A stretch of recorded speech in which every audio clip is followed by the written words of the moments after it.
Hello दोस्तों, आप सभी को अपना YouTube channel Study To Life में आप सभी को स्वागत है। तो दोस्तों, आशा करते हैं आप लोग अच्छे होंगे, स्वस्थ होंगे और पढ़ते होंगे। तो दोस्तों, आप लोगों के बीच मैं एक न्यू टॉपिक के साथ आया हूं। आज हम पढ़ने वाले हैं बौद्ध धर्म। इससे पहले मैं प्रागैतिहासिक काल, हड़प्पा सभ्यता, वैदिक सभ्यता, जैन धर्म से रिलेटेड जितना भी टॉपिक पर वीडियो है और ऑब्जेक्टिव बेस्ड क्वेश्चन सभी पर मैं वीडियो बना चुका हूं। अगर आप देखना चाहते हैं तो डिस्क्रिप्शन बॉक्स के अंदर लिंक लगा हुआ है, आप यहां से उसको देख सकते हैं। और दोस्तों, अगर आप हमारे चैनल पर न्यू आए हैं तो हमारे चैनल को सब्सक्राइब कर लीजिए और वीडियो का अंत तक देखिए, क्योंकि अंत में हम प्रीवियस ईयर पेपर को शामिल किए हैं। तो आइए दोस्तों, बिना देरी किए हुए हम स्टार्ट करते हैं। देखिए दोस्तों, यहाँ से बौद्ध धर्म के संस्थापक गौतम बुद्ध को माना जाता है। इन्हें एशिया का ज्योतिपुंज, लाइट ऑफ एशिया कहा जाता है। ये प्रश्न न जाने कितना बार यूपीपीसीएस, बीपीएससी और अदर कोई कंपटीशन के एग्जाम में पूछा गया है। गौतम बुद्ध का जन्म ईसा पूर्व में कपिलवस्तु के लुम्बिनी नामक स्थान पर हुआ था। अशोक के रुमेनदेई स्तंभ अभिलेख से यह पता चलता है कि गौतम बुद्ध का जन्म जो है लुम्बिनी में हुआ था। गौतम बुद्ध का जन्म 563 ईसा पूर्व में हुआ था।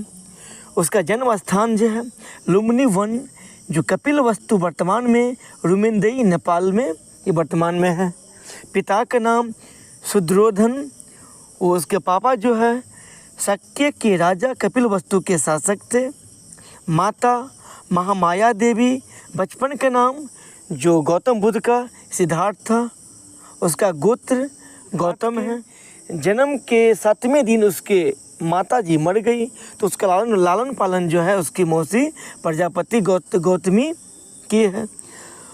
पत्नी का नाम यशोधरा, वो कुलीय गणराज्य की राजकुमारी थी। पुत्र राहुल और साथी जो था उसका नाम चन्ना था। घोड़ा का नाम कंथक। ये भी प्रश्न न जाने कितना बार पूछा है। ज्ञान प्राप्ति स्थल जो है, इससे आप भली भांति परिचित होंगे। उसका ज्ञान की प्राप्ति बोध गया में, जो बिहार में निरंजना नदी के तट पर हुआ है। उपदेश जो है, प्रथम उपदेश उन्होंने जब ज्ञान की प्राप्ति हो गया तो प्रथम उपदेश जो सारनाथ में दिए, उसे ऋषि पत्तन भी कहा जाता है। शिष्य आनंद एवं उपाली थे। इसी में देखिए आगे, धर्म प्रचार का स्थल क्या कह किया है। काशी, मगध, अंग, मल, वज्जी, कौशल राज्य, ये सब में जो है प्रचार प्रसार उसका हुआ। अधिकतर प्रचार उसको अशोक के द्वारा, उसका बेटा और बेटी के द्वारा जो है श्रीलंका तक भी प्रचार प्रसार किया गौतम बुद्ध के बारे में। इसको बारे में हम नीचे पढ़ने वाले हैं। जीवन का देखो अंत, तो जीवन का अंत कहिए या महापरिनिर्वाण कह सकते हैं आप। 483 ईसा पूर्व में 80 वर्ष की आयु में उसको वैशाख पूर्णिमा स्थान कुशीनगर में हो गया। पूछेगा आपको गौतम बुद्ध का मृत्यु कहाँ हुई, तो हो जाएगा कुशीनगर में। इनकी माता की मृत्यु उनके जन्म के 7वें दिन ही हो गई थी। इनका लालन पालन उनकी सौतेली माँ कह सकते हैं या मौसी प्रजापति गौतमी ने किया, इसलिए नाम उसका गौतम पड़ गया। बचपन से ही गौतम बुद्ध का मन आध्यात्मिक की ओर था, इसलिए इनके पिता ने उनका विवाह 16 साल की अवस्था में यशोधरा के साथ कर दिया। इनके पुत्र का नाम राहुल था, जो हम इससे पहले पढ़े हैं उसकी जीवनी के बारे में। अपने साम्राज्य में भ्रमण के दौरान उन्होंने व्यक्ति जीवन की 4 अवस्थाओं को देखा, जिनके बाद उनके मन में वैराग्य उत्पन्न हो गया। अपने सारथी के साथ भ्रमण कर रहे थे तो सबसे पहले एक बूढ़ा व्यक्ति को देखा, इसके बाद एक बीमार व्यक्ति को देखा, इसके बाद एक शव को देखा और सन्यासी व्यक्ति को देखा। सांसारिक समस्याओं से व्यथित होकर सिद्धार्थ ने 29 वर्ष की अवस्था में गृह त्याग किया, जिसे बौद्ध धर्म में महाभिनिष्क्रमण कहा गया है। आपको पूछ लिया जाएगा सिद्धार्थ को गृह त्याग की घटना क्या कहा जाता है, या ये भी पूछ लिया जाएगा गौतम बुद्ध को गृह त्याग की घटना को क्या कहते हैं, हो जाएगा महाभिनिष्क्रमण। ज्ञान की खोज में बुद्ध इधर उधर भटकते रहे, फिर उन्हें अलार्क राम मिले जो उनके पहले गुरु बने। पूछ लिया जाएगा गौतम बुद्ध को प्रथम गुरु कौन थे, हो जाएगा अलार्क कलाम। उन्होंने अलार्क कलाम से संख्या दर्शन की शिक्षा ली। आपको बताएं संख्या दर्शन के लेखक कपिल है, जो वैदिक सप्ताह में हम इसके बारे में आपको पढ़ा दिए हैं। अगर आप अभी तक ये वीडियो सब नहीं देखे हैं, आप ज़रूर जाकर डिस्क्रिप्शन बॉक्स के अंदर जाइए, आप यहाँ पर सब वीडियो को लिंक लगा हुआ है। और फ्रेंड्स, अगर इसके बारे में आप PDF चाहते हैं तो हमारे टेलीग्राम का लिंक लगा हुआ डिस्क्रिप्शन बॉक्स के अंदर, टेलीग्राम लिंक को ज्वाइन कीजिए, आपको PDF यहाँ से आपको मिल जाएगा। इसके बाद महाबुद्ध ने अपने 5 मित्रों के साथ सारनाथ के वन में लगभग कई वर्षों तक कठोर तपस्या की। इसके बाद महात्मा बुद्ध ज्ञान की प्राप्ति के लिए गया चल गए।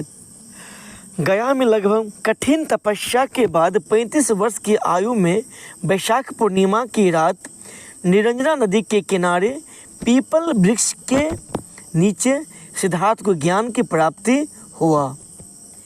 ज्ञान प्राप्ति के बाद सिद्धार्थ बुद्ध के नाम से जाने गए और वह स्थान बोधगया कहलाया, जो वर्तमान में बिहार में स्थित है। बुद्ध ने अपना प्रथम उपदेश सारनाथ में दिया। आपको पूछ लिया जाएगा, यहाँ से प्रश्न बनता है सबसे पहले गौतम बुद्ध के द्वारा प्रथम उपदेश कहाँ दिया गया था, हो जाएगा सारनाथ उसका उत्तर, जिसे बौद्ध ग्रंथों में धर्म चक्र प्रवर्तन भी कहा गया, और उन्हें यह उपदेश पाली भाषा में दिए। हम इससे पहले पढ़ाए हैं जैन धर्म में महावीर स्वामी के द्वारा जितना भी महासभा आयोजन किया गया, इसमें प्राकृत भाषा का प्रयोग किया गया है। वही गौतम बुद्ध के द्वारा ये पाली भाषा का प्रयोग किया गया है। बुद्ध ने अपने सर्वाधिक उपदेश कौशल देश की राजधानी श्रावस्ती में दिए। यहाँ से भी ना जाने कितना बार प्रश्न आ चुका है।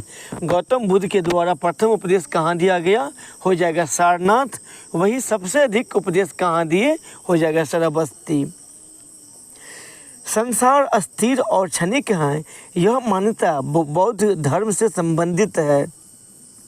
महात्मा बुद्ध ने 4 सत्य कथन कहे। संसार दुख से भरा है, हर दुख का कोई न कोई कारण है।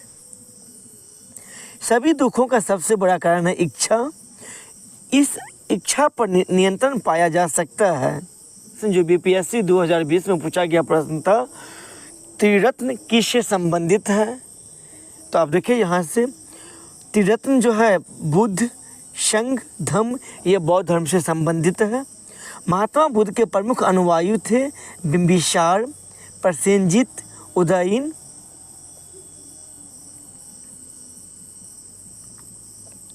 बुद्ध के अनुयायी 2 भागों में विभाजित हो गए। बुद्ध के मृत्यु के बाद उनके अनुयायी जो है 2 भागों में विभक्त हो गए, एक भिक्षुक और एक उपासक। अब देखिए यहाँ से बौद्ध धर्म का प्रचार करने के लिए हुए संन्यास ग्रहण किया, ये भिक्षुक कहलाए, और उपासक गृहस्थ जीवन व्यतीत करते बौद्ध धर्म अपनाया, वो हो गया उपासक। इसी में देखिए आप, बौद्ध धर्म में सम्मिलित होने के लिए न्यूनतम आयु सीमा कम से कम 15 वर्ष रखी गई थी। सब कोई बौद्ध धर्म में शामिल नहीं हो सकते थे, कम से कम 15 वर्ष की आयु होनी चाहिए। बुद्ध के जीवन से संबंधित बौद्ध धर्म के प्रतीक देखिए आप, गर्भ का जो प्रतीक है चिन्ह हाथी, वही जन्म का प्रतीक चिन्ह है कमल, और निर्माण के प्रतीक चिन्ह है पद चिन्ह। प्रथम प्रवचन चक्र कहा गया है। ज्ञान प्राप्ति के प्रतीक चिन्ह है पीपल या बोधि वृक्ष कह सकते हैं उसको आप। यौवन अवस्था जो युवा अवस्था उसका प्रतीक चिन्ह सांड, और समृद्धि शेर का प्रतीक चिन्ह है। मृत्यु स्तूप और गृह त्याग घटना जो है घोड़ा, इसका ये गौतम बुद्ध से संबंधित ये महत्वपूर्ण प्रतीक चिन्ह है, ये उसको आप ध्यान में रखें। आप देखिए यहाँ से आगे 80 वर्ष की अवस्था में 483 ईसा पूर्व कुशीनगर में बुद्ध का निधन हो गया, जिसे बौद्ध धर्म में महापरिनिर्वाण कहा गया है। हम इससे पहले आपको बताए हैं उसकी जीवनी के बारे में। निधन के पश्चात बुद्ध के अस्थियों अवशेषों को भारत के 8 जगहों पर स्थापित कर स्तूपों का निर्माण करवाया गया, जिसमें सबसे बड़ा स्तूप है सांची का स्तूप। आप यहाँ से फिगर में आप देख सकते हैं, सबसे बड़ा स्तूप है सांची का स्तूप, जो वर्तमान मध्य प्रदेश में है। महात्मा बुद्ध की मृत्यु के बाद बौद्ध धर्म के प्रचार प्रसार के लिए 4 बौद्ध संगति का आयोजन किया गया। ये प्रश्न आपको बहुत बार जैसे 12th हो या बीपीएससी या कोई भी स्टेट लेवल के एग्जाम में पूछा गया है। आप यहाँ से उनके चारों बौद्ध संगति के बारे में आप यहाँ से देखिए। प्रथम जो है 483 ईसा, आप इस तरह से याद कीजिएगा, इस तरह से, नहीं तो आप ऐसे याद कर सकते हैं, जल्दी आपको याद हो जाएगा। देखिए हम आपको बताते हैं। देखिए यहाँ से प्रथम 483 ईसा पूर्व में, दूसरे बौद्ध संगति 383 ईसा पूर्व में, तृतीय बौद्ध संगति 250, कहीं कहीं बुक में 255 भी लिखा हुआ है, तो आप नेट पर सर्च करके देख सकते हैं 250 ही लिखा हुआ, 250 ईसा पूर्व।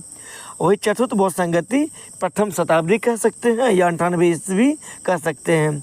फिर देखिए यहाँ से स्थान के बारे में याद कीजिए। जो प्रथम हुआ था राजगीर, दूसरा वैशाली, तीसरा पाटलिपुत्र और चौथा कुंडलवन कश्मीर में हुआ था। वही अध्यक्ष के बारे में याद कीजिए। प्रथम बौद्ध संगति के समय जो अध्यक्ष थे महाकश्यप, दूसरे बौद्ध संगति के समय में शबकामीर, तीसरे बौद्ध संगति के समय में मोगलीपुत्तिस और चौथे बौद्ध संगति के समय में अध्यक्ष थे वसुमित्र और उपाध्यक्ष से यहाँ देखिए अश्वघोष। अध्यक्ष हो गया वसुमित्र और उपाध्यक्ष हो गया अश्वघोष। शासन देखिए, शासन के बारे में आप प्रथम बौद्ध संगति के समय में शासन था अजातशत्रु, वही दूसरे बौद्ध संगति के समय में कालाशोक, तीसरे बौद्ध संगति के समय में अशोक और चौथे बौद्ध संगति के समय में कनिष्क। आप उसको याद करने के लिए अगर एक बार में आपको अगर याद नहीं होगा तो 1-2 बार वीडियो को देख लीजिए, ज़रूर आपको याद हो जाएगा। तो आइए हम फिर से आपको रिवीजन करवा देते हैं।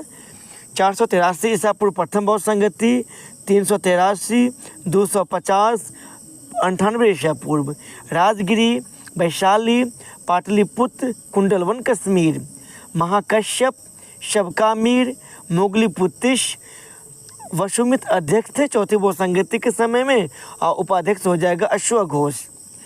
शासन थे अजातशत्रु, कालाशोक, अशोक और कनिष्क। तो आइए फ्रेंड्स, इसको बार बार पढ़िए, आपको याद हो जाएगा। चौथी बौद्ध संगति के बाद बौद्ध धर्म 2 भागों में बट गया। आपको पूछ लिया जाएगा कौन बौद्ध संगति के समय में जो 2 भागों में बौद्ध जो धर्म 2 भागों में बट गया, तो हो जाएगा हीनयान और महायान में बट गए। दोनों के बीच कुछ कुछ अंतर देखने को मिला है। आप यहाँ से इसके बारे में देखिए। बौद्ध धर्म के महायान और हीनयान संप्रदाय में सर्वाधिक मौलिक अंतर ये था देवी देवताओं की पूजा। महायान बौद्ध धर्म में बोधिसत्व अवलोकितेश्वर को पद्म पानी नाम से भी जानते हैं। अब देखिए दोस्तों, अब हम बौद्ध साहित्य के बारे में जानने का प्रयास करते हैं। देखिए यहाँ से त्रिपिटक ये मूल रूप से पाली भाषा में रचे गए हैं। इनकी संख्या 3 है। आप यहाँ से देखिए,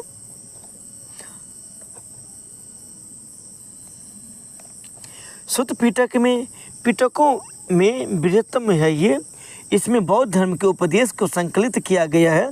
सुत्त पिटक पूछ लिया जाएगा बौद्ध धर्म के उपदेश को किस में संकलित किया गया है, हो जाएगा सुत्त पिटक। वही विनय पिटक पिटकों में लघुत्तम ये है, छोटा है, और इसमें भिक्षु और भिक्षुणियों के आचरण संबंधी नियम के बारे में बताए गए हैं। वही अभिधम्म पिटक में पिटकों में माध्यम है ये। इसमें बौद्ध धर्म की दार्शनिक व्याख्या दी गई है। इसका सबसे महत्वपूर्ण भाग कथा वस्तु है। इसको आप याद रखें क्योंकि पूछ लिया जाता है उपदेश किसमें संकलित है, हो जाएगा सुत्त पिटक। वही पूछ लिया जाएगा आपको भिक्षु भिक्षुणी के बारे में किसमें वर्णन किया गया है, तो हो जाएगा विनय पिटक। और वही दार्शनिक के बारे में किसमें दिया गया है, तो हो जाएगा विधम पिटक। जातक कथाएं ये मूल रूप से पाली भाषा में रचे गए हैं।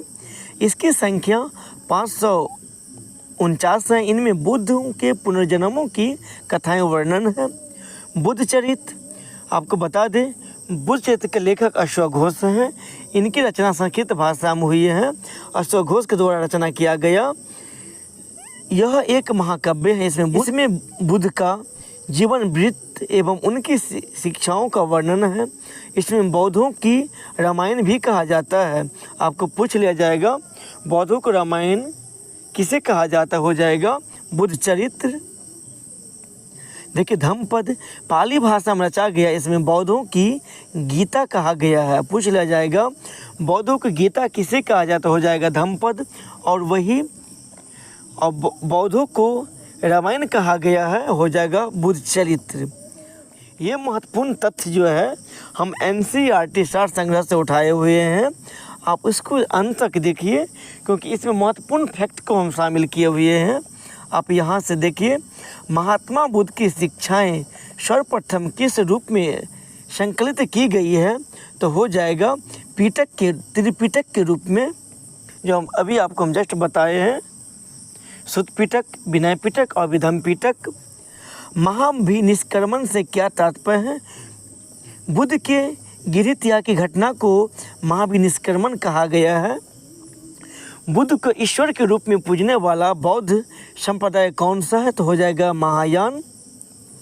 किस बौद्ध संगति में बौद्ध संघ अस्थवीरवादी तथा महासंघिक जैसे दो भागों में विभाजित हुआ था, हो जाएगा द्वितीय बौद्ध संगति में। वही बौद्ध मत के उप संपदा पद से क्या तात्पर्य है, हो जाएगा बौद्ध भिक्षु के धर्म परिवर्तन के अंतिम अवस्था। बुद्ध किसके राज्यकाल में कौसंबी आए थे, हो जाएगा उदयन के समय में।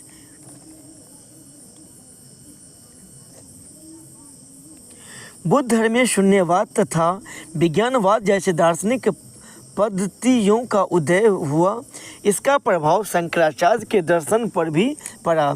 इसी कारण उन्हें प्रच्छन्न बुद्ध की उपमा भी दी जाती है। दोस्तों अभी तक आप हमारे चैनल को सब्सक्राइब नहीं किए हैं तो हमारे चैनल को सब्सक्राइब कर लीजिए और अंत तक देखिए वीडियो को। बौद्ध धर्म के 4 आर्य सत्य क्या है, हो जाएगा दुख समुदाय, दुख निरोध तथा दुख निरोध गामिनी प्रतिपदा। इसको आप याद रखें। बौद्ध की रामायण के नाम प्रसिद्ध बुद्ध चरित्र के रचनाकार कौन, अभी आपको हम जस्ट बताए हैं, हो जाएगा अश्वघोष। बुद्ध को सर्वाधिक मूर्तियों का निर्माण गंधार शैली में हुआ। आपको पूछ लिया जाएगा सबसे अधिक बुद्ध की जो है मूर्ति किस शैली में बना हुआ है, तो हो जाएगा गंधार शैली। और बुद्ध की प्रथम प्रतिमा जो मथुरा कला शैली के अंतर्गत बनाई गई है। यहाँ से 2 प्रश्न उठेगा, आपको यहाँ से 2 प्रश्न बन सकता है। पूछ लिया जाएगा सबसे अधिक जो है बुद्ध की प्रतिमा किस शैली में बना हुआ है, तो हो जाएगा गंधार शैली में।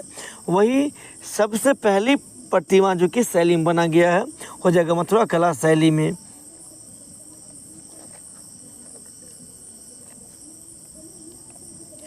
भारतीय कला में बुद्ध के जीवन की किस घटना को चित्रण मृग सहित चक्र द्वारा किया गया है, हो जाएगा प्रथम उपदेश में। बोध गया के महाबोधि मंदिर का संबंध गौतम बुद्ध के जीवन की किस महत्वपूर्ण घटना से है, हो जाएगा गौतम बुद्ध के ज्ञान प्राप्ति से।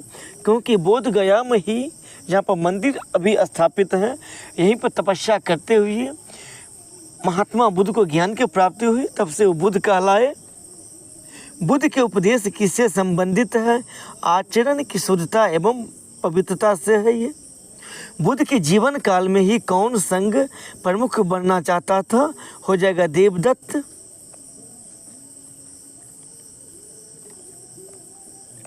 आप यहाँ से इसको याद रखिए। अशोक ने अपने पुत्र महेंद्र और पुत्री संघमित्रा को बौद्ध धर्म के प्रचार प्रसार के लिए श्रीलंका भेजा था। नालंदा विश्वविद्यालय की स्थापना किस काल में हुई थी? हो जाएगा गुप्त काल में। आपको भारत में मूर्ति पूजा के नींव बौद्ध धर्म ने रखी तथा सर्वप्रथम बुद्ध की प्रतिमाओं का पूजन प्रारंभ किया गया या पूजन किया गया। इसी में देखिए अष्टांगिक मार्ग की संकल्पना किससे संबंधित है? हो जाएगा धर्म चक्र परिवर्तन से। बौद्ध संघ में भिक्षुनी के रूप में स्त्रियों के प्रवेश की अनुमति बुद्ध द्वारा कहाँ दी गई थी? हो जाएगा वैशाली में। इच्छा सब कष्टों का कारण है, इसका प्रचार करने वाला धर्म कौन सा है? हो जाएगा बौद्ध धर्म। नागार्जुन किस बौद्ध संप्रदाय के थे? हो जाएगा माध्यमिक संप्रदाय से। इसी में आप आगे देखिए विश्व के सबसे ऊंचा विश्व शांति स्तूप बिहार में कहाँ स्थित है? हो जाएगा राजगीर। राजगीर से कौन कौन है कमेंट कीजिए आप।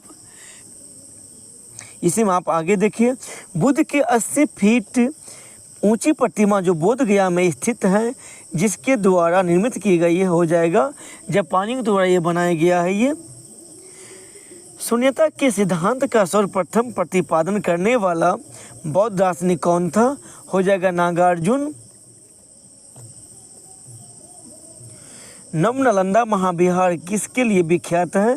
पाली अनुसंधान संस्थान के लिए। बौद्ध तथा जैन दोनों ही धर्म में किस मत में विश्वास रखते हैं? कर्म तथा पुनर्जन्म में दोनों में विश्वास रखते हैं, बौद्ध धर्म और जैन धर्म दोनों में। गौतम बुद्ध को एक देवता का स्थान किस राजा के शासन काल में प्राप्त हुआ था? कनिष्क के समय में। हम आपको बताए हैं बौद्ध धर्म की चौथी बौद्ध संगति कुंडल वन कश्मीर में हुआ था, कनिष्क के समय में हुआ था। बुद्ध की खड़ी प्रतिमा किस काल में बनाई गई थी? हो जाएगा कुषाण काल में बनाई गई थी ये। प्रथम शताब्दी ईस्वी में किस भारतीय बौद्ध भिक्षुक के चीन भेजा गया था? हो जाएगा वसुमित्र। मगध के किस राजा ने बुद्ध की निवास के लिए वेणुवन नामक महाविहार बनवाया था? हो जाएगा बिंबिसार ने। वही आगे देखिए आप संघ में प्रवेश करने वाली प्रथम महिला कौन थी? प्रजापति गौतमी। इसकी सौतेली माँ कहीं कहीं बुक में लिखा हुआ है और कहीं कहीं कोई बुक में उसकी मौसी प्रजापति गौतमी लिखा हुआ है। ये आप दोनों याद रखिए, जो प्रश्न में आएगा आप उसको आंसर दे सकते हैं। आप दोनों में उसको एक ही आएगा, या सौतेली में आएगा या मौसी आएगा। बुद्ध ने अपने जीवन की अंतिम वर्षा ऋतु कहाँ व्यतीत की? हो जाएगा वैशाली में ही। और गंधार कला में बुद्ध को प्रतिबिंबित किया गया तो हो जाएगा ग्रीक रोमन शैली में।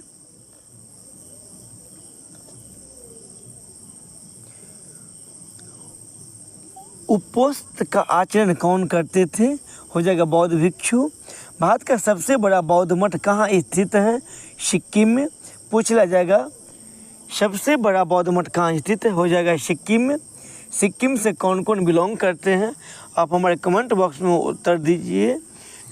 वज्रयान बौद्ध धर्म में बुद्ध के संगिनी को कहा जाता था तारा। इसमें देखिए आप आगे बौद्ध धर्म की किस शाखा में अनात्म सिद्धांत एवं पुद्गल को मान्यता दी गई है? हो जाएगा सर्वास्तिक। महासांघिकों के अनुसार जीव किससे निर्मित है? नव धर्म। बौद्ध दर्शन के अनुसार कारण एवं कार्य के सिद्धांत को किस प्रकार जाना जाता है? हो जाएगा प्रतीत समुत्पाद। आप यहाँ से इसके बारे में समझिए। प्रतीत समुत्पाद का अर्थ है संसार की सभी वस्तुएं किसी न किसी कारण से उत्पन्न हुई हैं, इस प्रकार से इस पर निर्भर है। तो दोस्तों मेरा टॉपिक जो है थ्योरी बेस यहीं पर समाप्त होता है। आइए हम कुछ प्रीवियस ईयर पेपर को देखते हैं। यहाँ से देखिए आप कुछ प्रीवियस ईयर पेपर जो है इसमें हम शामिल किए हुए हैं। अजंता और एलोरा की गुफाएं भारत के किस राज्य में स्थित हैं? उत्तर हो जाएगा महाराष्ट्र। ये देखिए प्रश्न, और ये सभी प्रश्न कहीं न कहीं पूछा हुआ है। ये सांची का स्तूप का निर्माण किसने करवाया था? हो जाएगा अशोक। आप कमेंट बॉक्स में उत्तर कीजिए सांची स्तूप जो है कहाँ स्थित है। इसमें देखिए अगला प्रश्न, किन्हें एशिया का प्रकाश कहा जाता है? उसका उत्तर आप कमेंट बॉक्स में दीजिए, क्योंकि इसके बारे में आपको हम पढ़ा दिए हैं। गौतम बुद्ध ने महापरिनिर्वाण कहाँ लिया था? ये देखिए बीपीएससी 2010, 12, एसएससी 2000, ये आरआरबी 2003 में पूछा गया प्रश्न है ये। तो उसका महापरिनिर्वाण हो गया था कुशीनगर में। इसी में देखिए सारनाथ स्तंभ का चक्र निम्न में से किससे इंगित करता है? तो हो जाएगा ये प्रगति। तो दोस्तों आज का टॉपिक हम यहीं पर समाप्त करते हैं। बौद्ध धर्म से संबंधित महत्वपूर्ण ऑब्जेक्टिव बेस्ड क्वेश्चन पर एक वीडियो हम बनाएंगे। ये वीडियो को 1 से 2 दिन में डिस्क्रिप्शन बॉक्स के अंदर उसको हम लिंक लगा देंगे, आप यहाँ से देख सकते हैं। और अभी तक हमारे चैनल को सब्सक्राइब नहीं किए हैं तो हमारे चैनल को जल्दी सब्सक्राइब कर लीजिए। धन्यवाद।